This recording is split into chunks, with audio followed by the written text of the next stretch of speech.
Alright, hello everyone. Welcome back to more Cinders. This time we're gonna go through we're working on like all the queen endings first. So the ones we don't have for queen are basically evil queen. That's the only queen we have left. Ghede advisor, and then being in love with Tobias or Perrault. So this time we'll do like evil queen, Ghede advisor, and Perrault, and then next time we'll just do something whatever and in love with Tobias. There we go. So yeah, I'm just gonna show the choices and when there's like talk that we haven't seen before, just as yep. So first one here should get what they deserve. Here we choose lie to her. Next is lays around. I think we've had that before. Her Muslim daughter treat me as their servant. Blah blah blah. Hate it so much. So some time. Yeah, I think we've done that before. Enjoy the day and stuff. Here we choose no. Did you? I'll dream about a prince coming to like rescue. If you ask me, you should be the one dreaming of being rescued. It's obvious you hate your current life. Watch your tongue. You don't know what you're talking about. Don't I? When's the last time you were actually happy? It's very thoughtful of you to worry about me, but if I were you, I'd pay more attention to your situation. I don't want your pity. Before you get any more foolish ideas, I think you should know that Mother's calling for you. Special job for you, blah blah blah. Next choice, are you not tired of this? What if I refuse? And we're out here, choosing the forest. Okay, you can't really choose anything else. But anyways. I think the next choice is really near. Basically, we just go to town. Boom. And here it's ask him. And Carmosa is not worth it. Now then, here's a new one. Alright. Be seductive. Oh, it's 200 sovereigns? That was the original estimate, yes. Aww. It's that much, even for me? I'm not sure what you mean. You and I go so far back, and I've always thought there was something special between us. You know, a spark. I thought that with a relationship as close as ours, you'd treat me differently from Carmosa. Well, a customer is a customer. That may be true, but I like you more than your other customers do. Don't you feel the same way about me? Wait, are you trying to charm me, Cinders? Because I think you're really overdoing the whole flutter your eyelashes business. It's not like I've had a lot of chance to practice, so you better start appreciating my efforts. Ha! I'm just trying to give an honest criticism here, friend to a friend. But sure, you're special to me. I don't suppose 175 sovereigns would satisfy you? That sounds perfect! It's so sweet of you to lower the price for me. Ha! I'm really shocked. You were never like this when you were children. You changed. You mean... There's no mistaking you for a child anymore. You've definitely become a woman. Because she's trying to seduce someone? Is that like the one and only mark of adulthood? Oh, well, thank you. I'll take it as a compliment. It was meant as one. Now he just looks creepy! How delightful. Hope you don't take this the wrong way, but you're really not so different from Carmosa. What? What are you talking about? Okay, this is the same, right?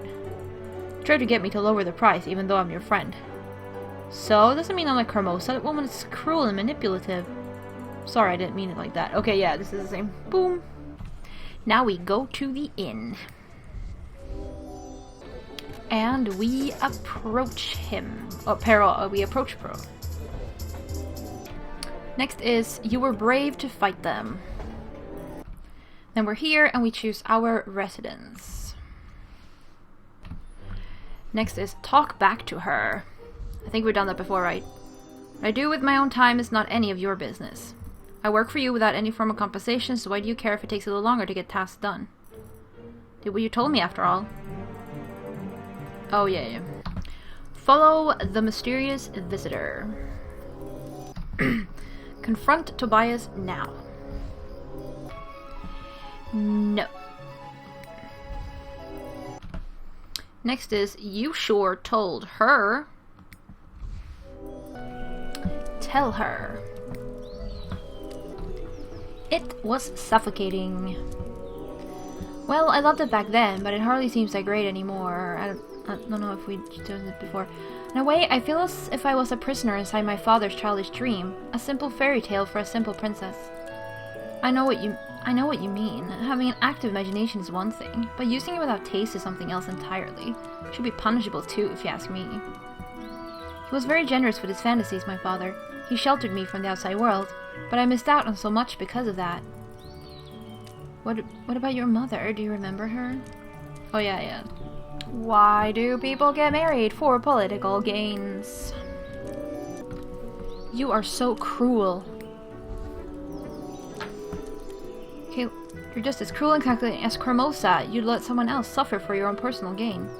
You never claim them any better than her. If anything, I'm worse. You're a broken, bitter, and evil girl. Oh, please. So, that's hardly news. Why does it matter one way or another? Understand how you can be so empty.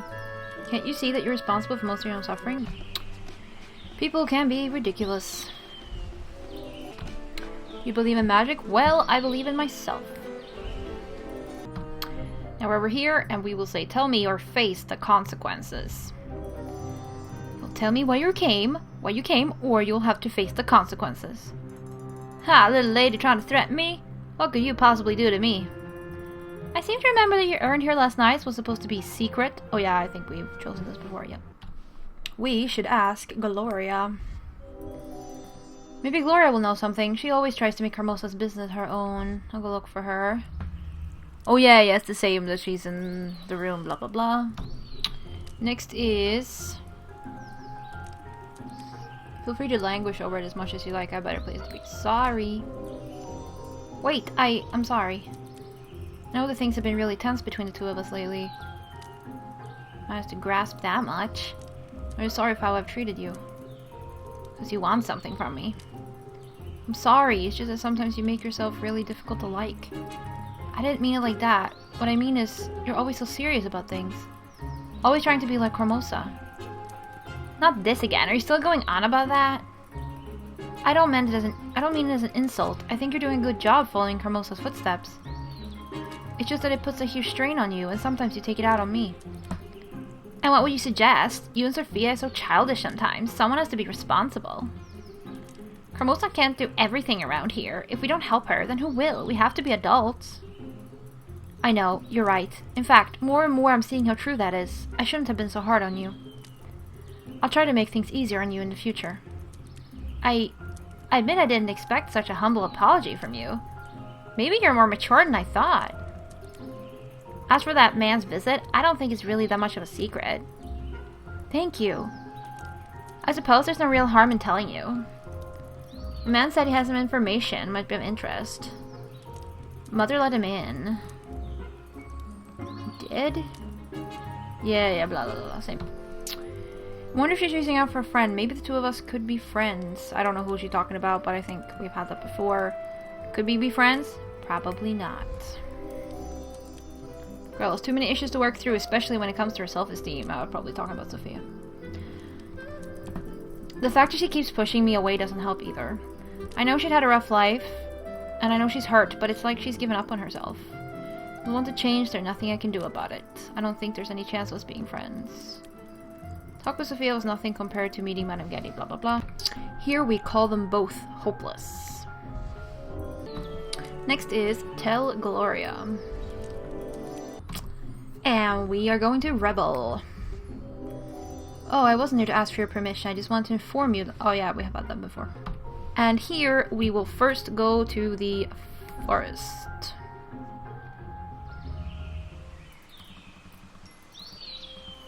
Shouldn't waste time. And then we go to town.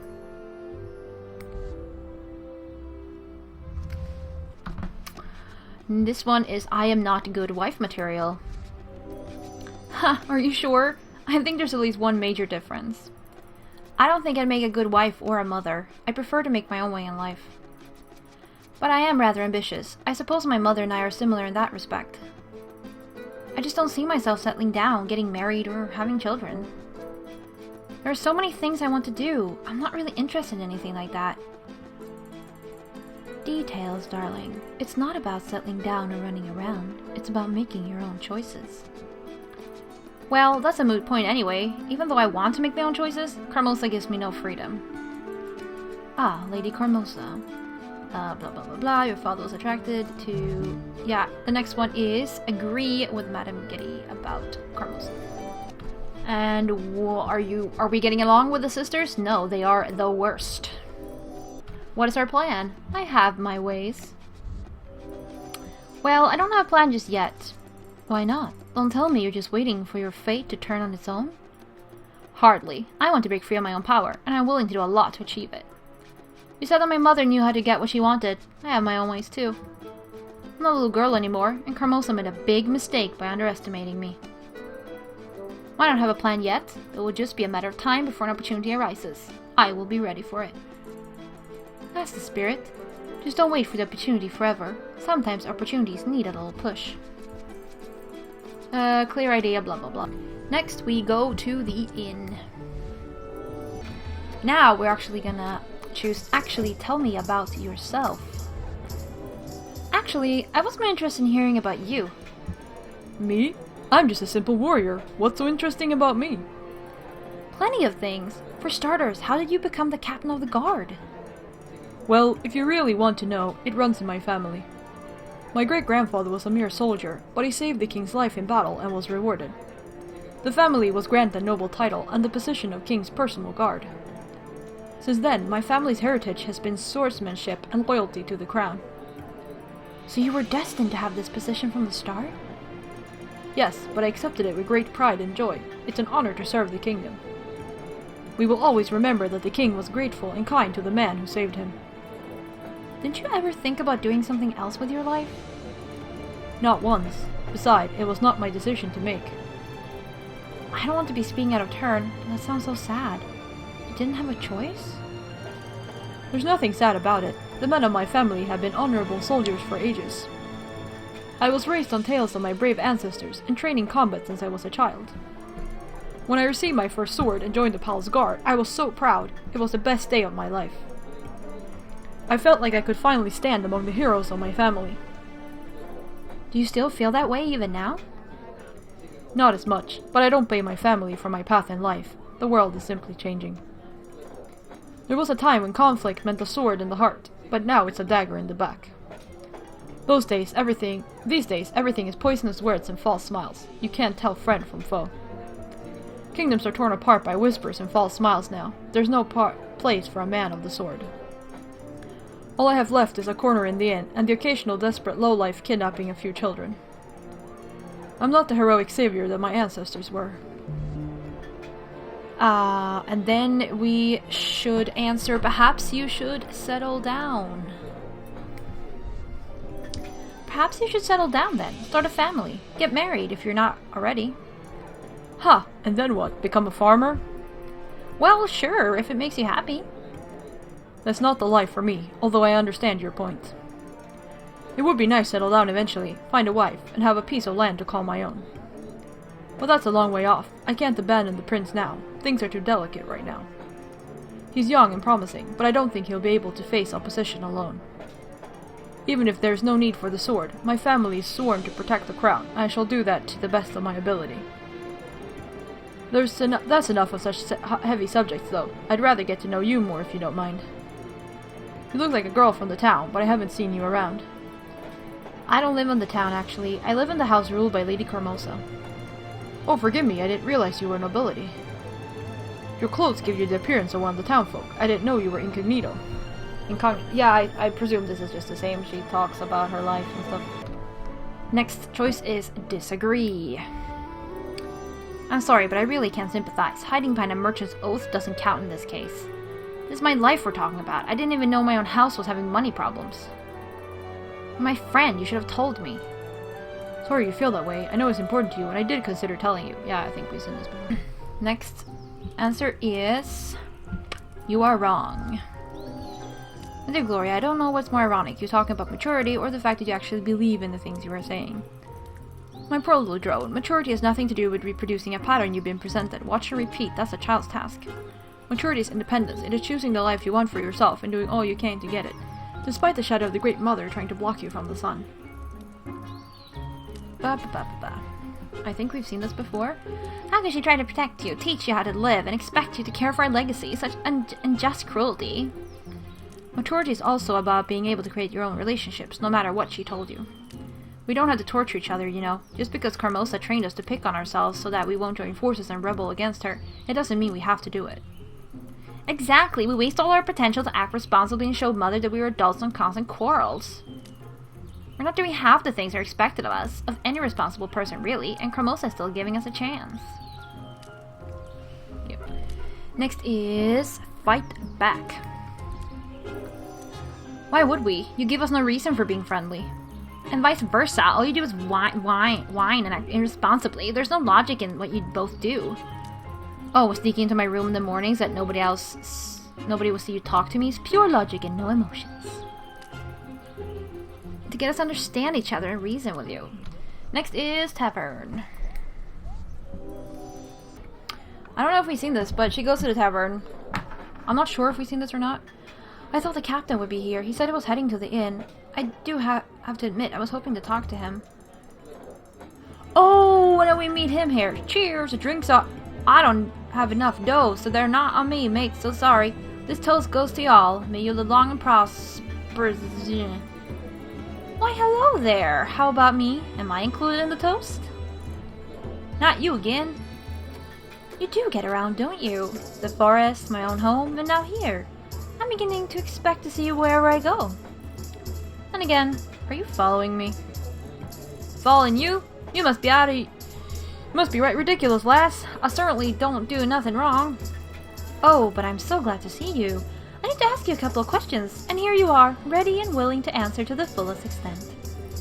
You're willing to answer, aren't you? Boy, you look quite intent, Bertie. And a wee bit on the scary side, too. What question do you have in mind? 2 days ago, you came to our home to talk with Carmosa. I want to know what it was about. Oh, it was just some gossip I heard. Nothing of importance, really. I know about the ball, so you can quit pretending. Precisely, the balls, you know already, love. Everybody knows, so you don't need me for information, now do ya? Not so fast. What did Carmosa pay for? Certainly not only for information about the ball. She's many things, but never gullible or generous. And how do you know Carmosa at all? How did you know what she would be interested in? Well? Hey, I don't need to talk to you at all. You do realize that, missy? Just watch me get up and leave all fast discreet like the king's favorite wench when the queen... You sure you want to go there, my good fellow? Get in, Captain. I was just trying to explain to this pretty bird. The truth, as usual, I'm sure. Don't disturb yourself then, we're all ears. Of course. I told this young lady everything and now I just want to leave peacefully. I have heard your conversation. It did not seem the lady was quite satisfied with your answers. So be a gentleman and reveal what she wants to know. Now. Oh dear. Thank you, Captain. It's my duty, Cinders, and a pleasure to help. I know this man is usually up to no good. I'm going to keep my eye on him, and he better not hide any information from you, or else. So, what piece of information did you sell to Carmosa? Or would you rather end up in prison? That ain't fair. You can't do that. He can't. Oh, women are always trouble. Especially young lassies with curiosity all up the roof and help take me front the guard. Oh, pitiful me. Stop rambling and answer the lady, please. Fine, love. I'll tell you what you want to know. Happy now? But not in front of someone playing for the powers that be. If you want to know what happened, follow me. I don't think that's a good idea. And I don't think speaking to you both is a good idea. I'm glad we agree. Goodbye. Where do you think you're going? Captain, I'll be fine. I just need to hear what this curious man has to say. Don't worry. He won't hurt me. Will you? I'm sure he won't, especially now that he knows that if he causes any harm to you, or even a frown on your face, He will suffer as no one has ever suffered before.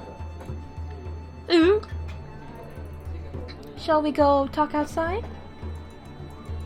Sure, Birdie. And you don't know how to worry. Me, I'll guard her as if she was a treasure. Not once I stole and sold, of course, but a different one. One to be guarded, as I would guard my own treasure if I had one. I think you should stop talking now. This is the same. Let's stop here and talk.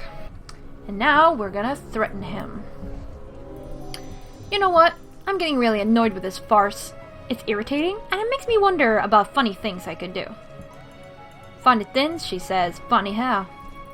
Call me unconventional, but somehow I think that watching the guards beating your precious secrets out of you will be quite hilarious. I'm sure you and the guard have a long history of mutual love, after all. Or maybe I should go to Carmosa and tell her that you told me everything yourself, or maybe both. The little devil's back. You go and do that, love, and watch me vanish like bad vapors from the Queen's Loo. I'm a fast runner, had a lot of practice. Heard a place where people walk upside down? Always wanted to visit them. See if their private parts lie in their bellies when they walk. Oh, I'd expect you to be a runner, but I doubt even the fastest man could dodge the guards if I started shouting right now. I could play the role of the innocent girl mugged by this lowlife whom everybody knows anyway. With a bit of luck, the townsfolk would even lynch you on their own. Fine, that was one thing, a wee detail, really nothing. Yeah, and he's gonna tell that he faked invitations, blah blah. Now we're back in the inn, apparently, afterwards. So all in all, he's really good at evading uncomfortable questions, I have to give him that. So he managed to procure forced invitations of good enough a quality to fool the guards of the royal castle? This is surprising. Is it? I've assumed he simply knows the right people, like he said. Oh, of that I'm sure, especially now. But he never gave me any reason to think about him as anything more than just a vagabond, a crook, and an altogether shady character. Perhaps there is more to him than just that ridiculous hat. I'll tell my men to look into that. Shouldn't you be looking into Carmosa's case instead? She is involved in forgery after all, and her motives remain unclear. And as for the man's hat, I think it looks adorable, all things considered. It would seem that when it comes to policing the town, and hats, we don't see eye to eye. I cannot start an inquiry targeting a noble family on the basis of hearsay. For all we know, we can't trust the man's testimony. And if it's true, what then? Then you'd need to follow the letter of the law and file an official accusation, which would include proof of some sort. Since you're of noble blood yourself, your word would weigh enough against hers. It would be regarded as a noble's dispute and given a priority in the court. So if justice only for the highborn, would she be imprisoned? Forgery is not a very serious offense, and, again, she is of noble blood, so it would be considered of even less significance. Wow, thanks. However, depending on the strength of the proof, she would be arrested and put into prison for some time, yes. I doubt the sentence would be anything more than symbolic. Too severe a punishment would surely cause an uproar among the houses, but symbolic might be just enough to destroy her reputation. Indeed, hypocrisy is a value among the old houses. If there is something they value more than their freedom to misbehave, it is the freedom to punish one of their own for doing it badly. Lady Carmosa's reputation would die during her first night behind bars, and it would probably never recover. I see. And what of the house of my sisters? What would happen to them when with their lady gone? I'd reckon that one of the sisters would have to take her place and become the head of the house, although Carmosa's infamy would surely cast a shadow over that girl as well. Cinders, listen to me. I think I know where this is going. You're obviously thinking of using this against your stepmother. Well, and what if I am? I admit that the thought has crossed my mind. Do you think it's a bad idea? If you're asking the captain of the royal guards, then no, I don't. As the prince's subject, you should report information like this to someone like me, such as the letter of the law. However, law isn't everything, and you should also use your own reason to make your own decision. For example, consider the fact that your man might be lying. And also consider this, no matter what the crime, an accusation of a noble is always serious and can have serious consequences. Are you sure you want this for Carmosa? I know, it does sound serious. Her whole life would be basically ruined by this. I do need to think this over. Maybe I'll have a walk. It usually helps me to see things with clearer mind. Anyway, thank you for listening to me, and thanks for your advice. Ba ba ba ba. And she took a walk. Oh yeah, now Perrault's gonna come over and be like, oh, I'm gonna go on my guard. Okay, yeah. Should be heading home. Hello, I'm gonna take my rounds and we are going to go with him. Can I go too? Alright. Now, what do we choose here? We choose seductive. Ah, but the pleasure is all mine. Though I do feel the pleasure should be mutual at most times. You certainly have a way of making a statement. But honestly, you are a very interesting man. I'm surprised I didn't have to elbow my way through a crowd of young women here. Strength and mystery in a man usually attracts them like honey lures wasps. Oh, do they? They attracted me, haven't they? But then such a confident, beautiful, and smart woman as yourself is bound to have a circle of admirers at her whim. That is what men search for. Do they really? Of that I am sure. I've just had no luck in finding such a person yet, but that does not mean that I admire such qualities. So he does not admire them.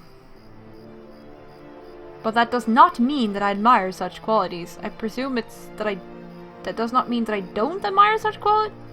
But that does not mean that I admire such qualities less. Okay, now I'm reading the entire sentence. I understand what it says. Never mind. What can I say? On a different note, I've noticed something today. When you and Madame Ghede spoke earlier, you seemed quite familiar with each other. Over my life, such an experience does bring people closer and creates a bond. Really, what happened? Blah blah, same. Here we go. Can we see each other again? Sure. Thank you, I've enjoyed this walk immensely too. I will try to arrange this so we can meet again, as difficult as it may prove. Oh, I believe you can accomplish anything if you want to. Next choice. Do we mention about the money problem? Better not. Of course, how could buying a dress for the daughter of the rightful owner and head of the house be proper? Listen to me, girl, and listen good. I am the rightful owner of this house. And as unfortunate as it may be, your father, bless his soul eternal, is dead. No mother would put an orphan before her own children. I'm not just some orphan. And contrary to your real children, I'm not afraid to think and speak for myself. You're really mistaken if you can't see my potential, how useful I could be. Also for you. Enough of this idle chatter. Very important task ahead of us, and little time left. Think you so highly of yourself and your skills, why don't you show us your pragmatic side and start cleaning the house, blah blah. Next year, when Perrault has come and talked to us, we should go with... You should retire. Next is... Well, how about me? I don't think she's that difficult to find at all. I think she's closer than you think. Ha! My neighbor, perhaps? Oh, you mean yourself. Naming this charming place with a talented warrior who's also very easy on the eye and happens to value my judgment? I know of worse fates than that. This kind of life you speak of. Yes, I can see it vividly. Only now I understand how determined you are to flee from your house. It's true, but it's also true that I could do it in several ways. And the one having you in it is exceptionally attractive to me. Are you serious about it? I think we're both equally serious about wanting to say goodbye to both this town and our duties. Yes, I can see that now. It does sound tempting, leaving all this behind and just trying our luck, looking what fate has in store of us, for us, both of us. But this isn't all there is to it, is it? Oh, what do you mean? I hate to be asking you this, but did you just steer this entire conversation to make me aid you with your goals? I presume he's saying something like this because we took the evil route, but I don't know. It does seem a bit like that's the case, but I'm not sure. Maybe if you would let me lean on you a bit, I could show you just how convincing I can be? Oh my goodness. It's not what I meant. No? Pity. Might be fun, no doubt about that. You aren't very ordinary, are you, Cinders? Not the typical young girl from a noble house. That I am not, my dear captain. But just think about it. Traveling together, going on adventures, caring little about what comes tomorrow. If not forever, then even for some time. Wouldn't it be worth the trouble of making the leap and escaping this place? You chose the right words to make it tempting, and despite my better judgment, I will think about it. I can promise you that. For now, I need to work this out on my own. Thank you, Cinders. This has been very helpful. You listened to me and addressed my doubts. I am grateful. It was a pleasure. Blah, blah, blah. Should I escort you back? Same. I just found a skip mode in this game. If you click control, you get skip mode. It's so great. Anyways, the fairy, we say I make my own fate. Next choice is Madame Ghede. And should we search the room for the study for the will? No, we will just go. What do we want? We want to go for the prince. Here we are at the ending. As in the stories of old, Cinders' charms and wits helped her in getting the heart of the future king. Cinders becomes a cruel and whimsical queen, interested more in her own well-being than the kingdom's politics. Feared and hated by both the people and the court, she's unable to provide the prince with the support he needs to push forward his reforms. Her senseless and decadent rule comes down in the history as one of the core reasons for the upcoming bloody revolution. True love never sprouts between the king and the queen, as she yearns for the affection of the noble captain of the guard. Captain Perrault finally accepts his king's offer of becoming the master spy to stay closer to Cinders and protect her. They eventually become lovers. This doesn't go unnoticed by the court and the king, but he values Perrault too much to take any action. Ultimately, the king distances himself more and more from Cinders and the court. Taught by the past events, Cinders trusts Madame Ghede's judgment more than anyone else's and invites her to the court to become queen's advisor. The witch reluctantly accepts the offer, and while she never feels quite at home in the palace, her no-nonsense approach helps the new queen in securing her rule. The court life fully absorbs the young queen, and she loses contact with her own family. Lady Cormosa and her daughters never visit the palace. Once Cinders heard the situation, the household turns for worse after her stepmother's bitter defeat. They live in their lives in seclusion, isolated from the rest of the noble society. Years later, Cinders and her sisters meet at Cormosa's funeral. Blah blah blah. Quit to menu. Unlock the new ending. Okay, so the one thing we have left now is getting whatever ending, but getting it with, because we have 92% of variance, right? So, we have Evil Queen, Good Queen, Fair Queen, and Machiavellic Queen. Loves Perrault, no love, loves Prince, and the undiscovered one, which is Tobias. And then we have Madame Ghede Advisor, Fairy Advisor, Independent, Cormosa Advisor. So, we'll next time do like exactly the same, like not exactly the same, but one of these other ones. I don't know which one. Machiavellic Queen maybe, doesn't really matter, but just like get the Tobias thing going. Just I don't know. I'm just following like a walkthrough, and they decided to do these variants, but you can figure out how to mix them in any way you please. And you can also just, I guess, put like this, independent, and then just like play ending. I mean, it's like same. But yeah, so we almost have all of those endings, so that's cool. And then I guess we'll go for Independent Woman or something. I don't know. I don't even know what this one is, but we'll get through all the endings eventually. So yeah, that was that path. So thank you all very much for watching, and I'll see ya.